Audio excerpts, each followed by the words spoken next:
Where to start with this? Xide,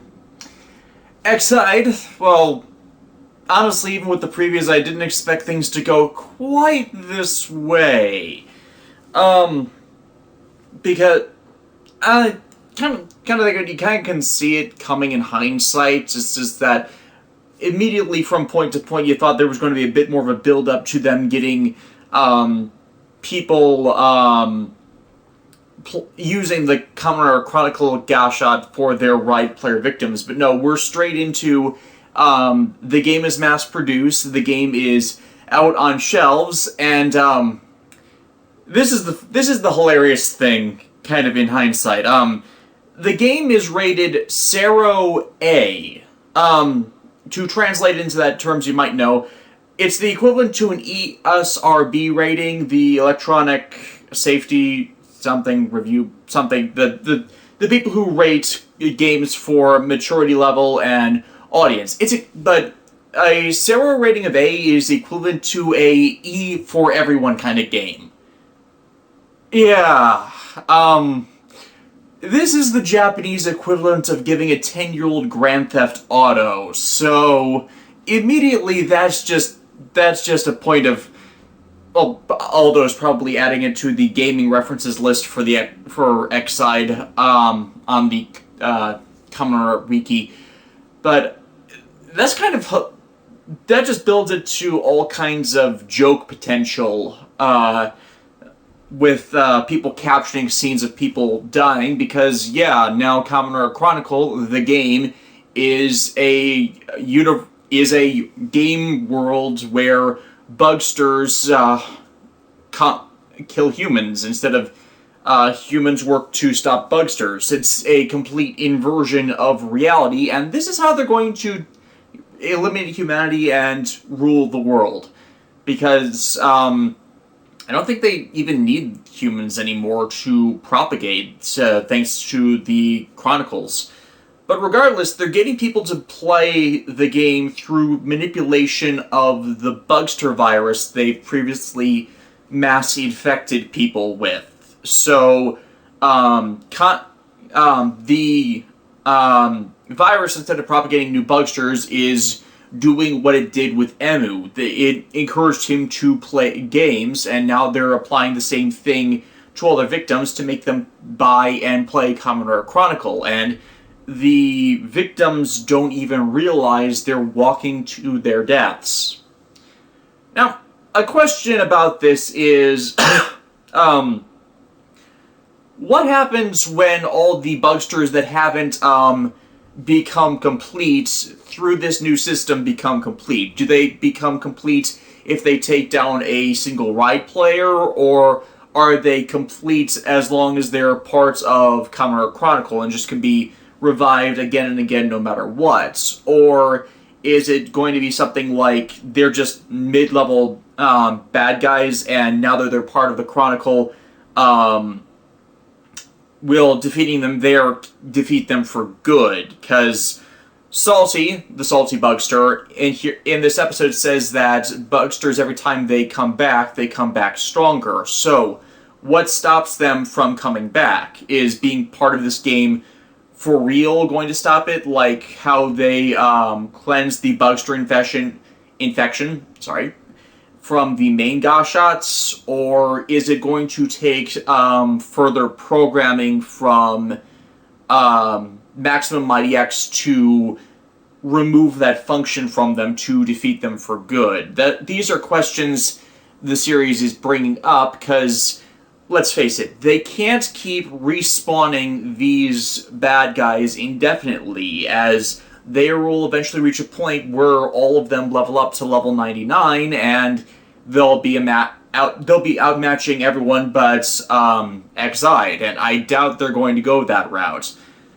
with this whole mess, especially since they're going to have Kamen Rider Chrono, who's probably max level. They have Kamen Rider Poppy, premiering next episode, I am looking forward to that, who is level X, so who knows how strong she's going to be.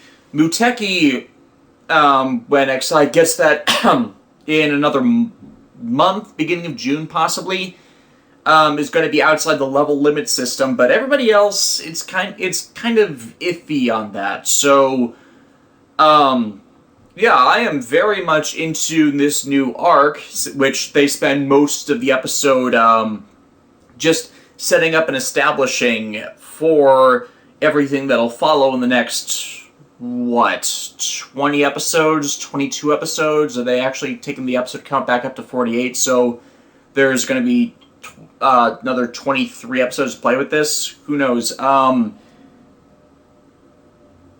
premiered the new opening sequence for XI today. Same song, but they actually brought the opening sequence back. As I've commented on elsewhere, them abandoning the opening sequence for the last 10 episodes really helped the show's pacing, as they could slow it down to fill the extra minute and a half, and that massively helped get in everything they were trying to do versus the overrushed pace it had before. Admittedly, aside from the Saki thing I've commented on several times, I know you're probably all sick of me commenting on it, that's the only thing left from the early side of the show that feels that it wasn't given enough time to properly address its importance in the story. But now it seems like with the now that they're got a more even pace to things going, that adding the opening sequence back in isn't detrimental. I was a bit concerned about that, honestly, when I heard it was coming back. So, not a lot of differences. Curie is absent from it, Genum's absent from it, their spaces in the opening sequences are just de-resed out things. Asuna's place in the credits before was her up on screen with a smaller TV screen showing her being frantic, I shouldn't say frantic, excited in her Bugster form, but now it's inverted. Asuna is like trapped in the TV while her Bugster self has free reign to... It's kind of a pretty cool inversion, as it foreshadows this twist now, or it seems like it acted as foreshadowing for this twist of this ally becoming an enemy, which honestly I didn't see coming, because it's not often we see the allied monster faction individual become a full-on villain. I wouldn't even count Yuji Kiba from Fies, as he wasn't really a villain when he went evil, he was just, tricked into it. So yeah, we've not had a full-on betrayal, and it's not her fault, but it's just like, it's kind of adding to the surreal atmosphere of this new world order that throws all of the main cast for a loop, and how, they don't know how to act and react in a post-Kamen Rider Chronicle universe, where all the people they're trying to help are now enemy agents. So, because of the Kamen Rider Chronicle rule set, declaring to them that the Exide Riders can give them power-ups to defeat the Bugsters, except all of the Bugsters are above their levels, so even if they get manifest the weapons from them, they'll be eternally handicapped, and they're defeating or debilitating the people who can actually defeat the monsters. It's actually very clever tactics for the divide and conquer strategy they're employing here. The problem is, it's not going to work long term. News is going to get around about this and the individuals that are trying to stop the whole situation. So there's eventually going to reach a point where all the Ride players are aware that's a trap, and they're actually fighting allied general monsters. What's the phrase I can say? They're destroying their own assist trophies, to put it in gaming lingo. Kind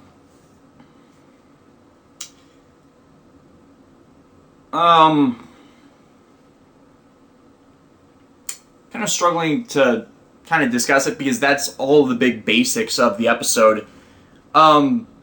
One thing that confused me, however, is when the ride players swarmed Emu and took all of his gear, that Parad then jumped in his Paradox Perfect Puzzle form and defeated all the ride players that took Emu's gear. So, why did he do that?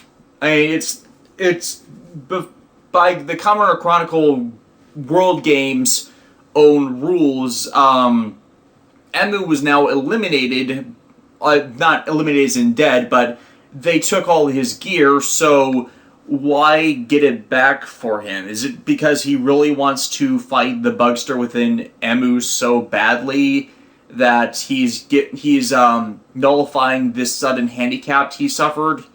So I'm a bit confused on why he did that. It's like, story-wise, they didn't even really need to have them steal all of Emu's gear and leave him defenseless like that, only to nullify that immediately. So, I'm a bit confused on that part of it, but nonetheless, this was a good Wham episode for destroying the previously expected status quo, and unfortunately this probably means that they're going to be less focused on the patient of the week and more trying to stop these idiots from killing themselves until, they all wise up that this is going to have killing themselves. Now, one thing that's going to annoy me, as I've seen the future spoilers for it, is Nico is going to get a copy of Kamen Rider Chronicle and join them as a ride player. The opening sequence is kind of lampshading that, and I have kind of two questions for that. One, does this mean that anyone, regardless of whether they've been infected with the Bugster virus, can use the ride player form for Kamen Rider Chronicle? Or is it because she was infected with the Bugster virus before that she now has the antigens to actually make Rider Gears work or something? Because that's actually a legitimate question on how she's getting her whole power-up when everyone else is kind of meets qualifications she doesn't exactly meet anymore. So I'm curious. I'm somewhat curious on that, but honestly, I think Nico Saiba is the worst character in the show, and one that's been unnecessary since they... As I was saying before, what role does Nico even have in the story at this point, aside from becoming a ride player? As she's been pretty much useless to the ongoing story for some time, aside from just being there in the background and to torture Taiga, which honestly we don't need at this point, since we kind of get his motivations now and why he wanted to be the only gamer driver rider, but she's not been doing anything for the show, and keeping her around in this interim has not been a positive element. I mean, you could have had her go away and then come back and join the regular crew once the whole ride player mess started up like it has now, but her sticking around the last 10 episodes hasn't been doing anything for the series aside from, well, nothing, really. And she hasn't done anything, she hasn't developed anything, she's just been there. And honestly, that's not a good way to deal with a character like this in even having them as part of the cast. You kind of need to have them do something. Like, we don't see Kagumi's father much, as he doesn't do much for the story aside from administration tasks and, another sounding board or source for information on kind of things. And yeah, he's not in the show much because he doesn't do much, whereas Nico is pretty much constantly there with Taiga and she does nothing. She'll be doing something soon once she gets Kamen Rider Chronicle shot, admittedly, but in this period since she's been in the show, she's done practically nothing. Why even have her around? Ugh. So yeah, not much to say on Xide this week, and I kind of have even less to say about Zero, because it's just one long fight scene. And usually that's where, the finales for Garo series are usually weak because, they rarely fulfill what they've built up to. I don't know why it is, but it almost always feels like an anticlimax once we hit the last episode, and admittedly there are some cool things with, Ray chasing after Loop as he fully manifests his wings. The apparent, Dragon Knight version of Alice was just a fake clone. God knows how they manifested that. And the real Alice is still safely inside Loop as it grows its wings. Rekka, thank God, survives this whole mess and is healed by the bartender, who is apparently a Makai priest. This should not surprise me. What does kind of surprise me is his fake hand, which got cut off during the events of Zero Black Blood, apparently can convert itself into a Makai priest wand, which, okay, that actually makes a lot of sense. It's just that, I would think they would have the brush embedded in the hand and be able, just covered up under a glove or something instead of just fully converting back and forth between the relevant pieces. That was a bit odd. But yeah, the bartender guy comes in and saves Rekka by healing her and rejuvenating her energy so she can back up Ray right as he goes Lost Soul Beast Zero. I gotta admit, I heard this was I figured this was coming, just wow, they really reused the CGI model for Lost Soul Beast Garo.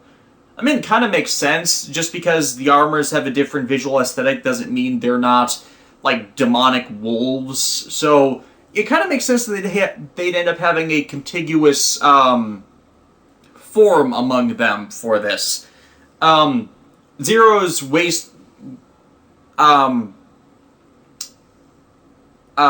belts releasing the beast was kind of a interesting time this time as Rekka kept trying to hit it to revert Ray back to normal. It would actually twist with her attempts to relock it, and that's opposed to, I shouldn't say the last time a Lost Soul Beast form came on, because that was in Hono no Kokuin. I'm thinking of the original series where they just pierced the damn thing to get it to revert and release Koga.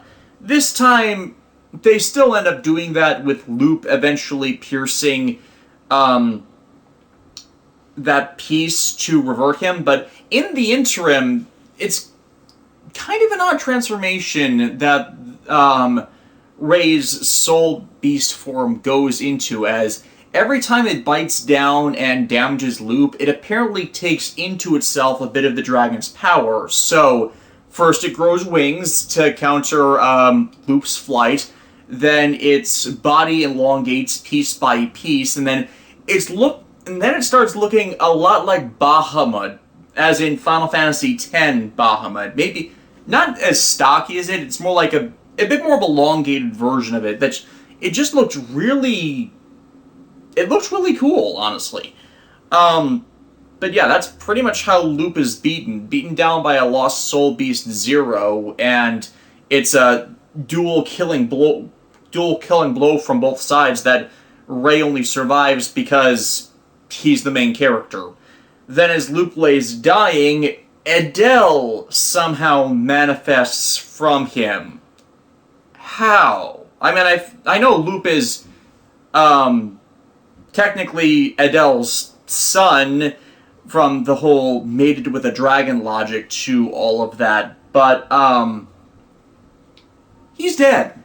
It's like they manifested his body in a completely different, remanifested his body in a completely different way last time, where it's just one of his mechanical dragon pets flew back into him, so it re-jolted him back to life and allowed him to heal. But here, Adele died nowhere near Loop. How is he coming back like this?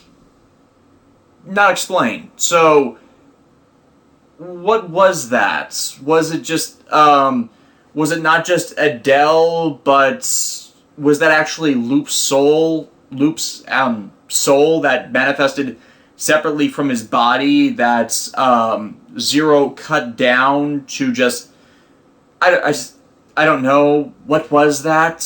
Why? You did... It's like...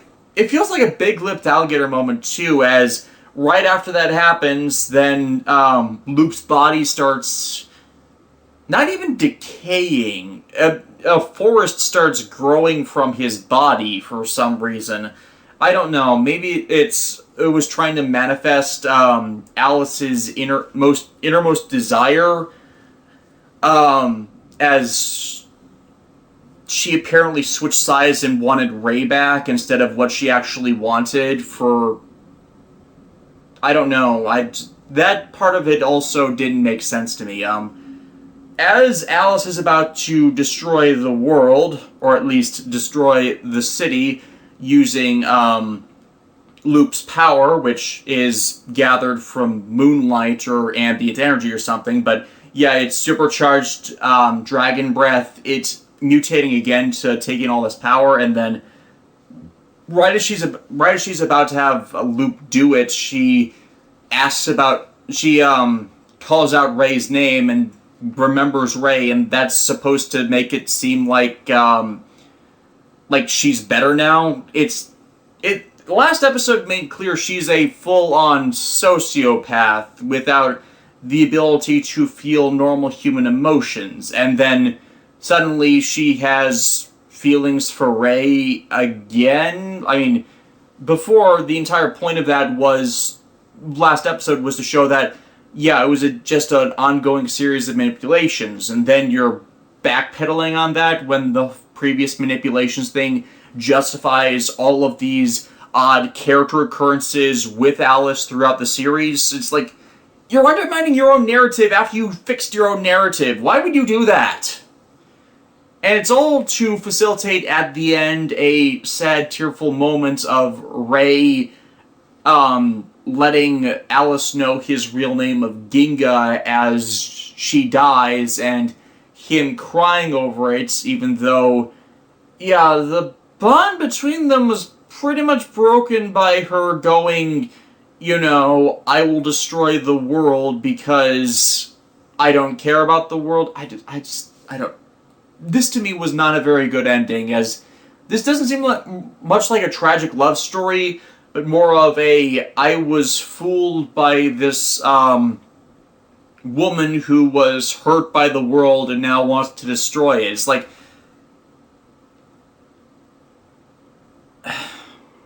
The Garo series' main storylines are always the weakest part of their overall story. This one, I really didn't like how it ended, because this doesn't really seem contiguous with how, like, a real person would act in the wake of all this. It's like, I would figure, did you get what you wanted? Did you get, one of them saying, did you get what you wanted? And the other saying, no, I got something better, before them passing. And, yeah, this... I didn't get it. I did not get how this went down at the end. They really didn't give enough time to the whole developing relationship. And worse, the betrayal from before kind of should have put a damper on this, or at least had them... You know what? This would have worked had they followed through with it to the end. Like, Ray having saved her, but Alice being scornful of that as she died because she didn't get what she actually wanted. But no, this last-minute reversal, it doesn't work for me, nor the apparent trauma it's inflicted on Ray specifically because of that. Because... the woman he loved, Shizuka, original series, yeah, that was a bit more influential because it was actually a mutual relationship instead of, they can't have known each other more than a couple weeks, and so this isn't really effective. Like, had you gone full 24-episode series, you kind of might have built something better between them that would, say, have Alice question at the last moment if this is really what she wanted to do, but with the limitations of this being just a 13-episode series, you didn't really get that between the characters. I did not end up liking Alice at all, and for this kind of plot to work, you also have to make sure the cast likes the relevant character that's involved with it. I admit I didn't like Kaoru much because she was a bit whiny, but a lot of the stuff she was involved in was not her fault, so I ended up taking a mulligan with that, and she's a much better character in all of her following appearances with regards to her character flaws. And she doesn't actually grow up over the course of the series. God damn that dog. So, Ray, isolating himself as the lone wolf again, I really don't quite like that ending, now that it seems like he has a death wish in order to fertilize a tiny baby egg that was left behind upon Alice's death, and Ray thinking that he might be able to fertilize and get it to grow again into a new whatever upon that demise. Except, my thinking is, wouldn't that start this all over again once you finally killed the last dragon, and just make this someone else's problem down the line? Just because you think this is Alice and you want to bring her back with your death, and what? Just, I didn't like how this ended. So, that's it for Zero, and I like Zero Black Blood much better than Dragon Blood. There's just a lot more frustration I had with this one. It's not the worst Garo series, I don't think. I still have to watch Hono no Kokuin anyways. I'm taking care of Yano Tarasu Mono later this year, but afterwards I can probably make a list of best to worst Garo series. Oh right, I still need to see Crimson Moon too once they... Has that been released yet? I'm pretty sure... I think Funimation scheduled those for release this year. So yeah, I could probably do a best to worst Garo list pretty soon. Yeah, I wouldn't recommend this one. It's maybe if you're a big Rei Suzumura and Rei, by proxy, his actor Rei Fujita fan, you might like it, but overall, this one I don't think was for me. Could have been better had they made the series longer, but for what it is, I don't think it validates all its plot points or character relationships, as there's not enough time given to all of them. Yeah. Like I've said before, Garo with me works more because the filler plots accent the main plots with the characters and whatnot. Next week, unless I can find something else interesting Toku-wise to watch, Time Ranger's been getting consistently updated. I could do something with that, maybe. No, let's just keep to the current stuff. So, I will be down to X-Side solely because I'm not going back to Q Ranger, I don't think ever. So yeah, these videos will be getting shorter and a lot more manageable for people to view. So, I'll see you all next week.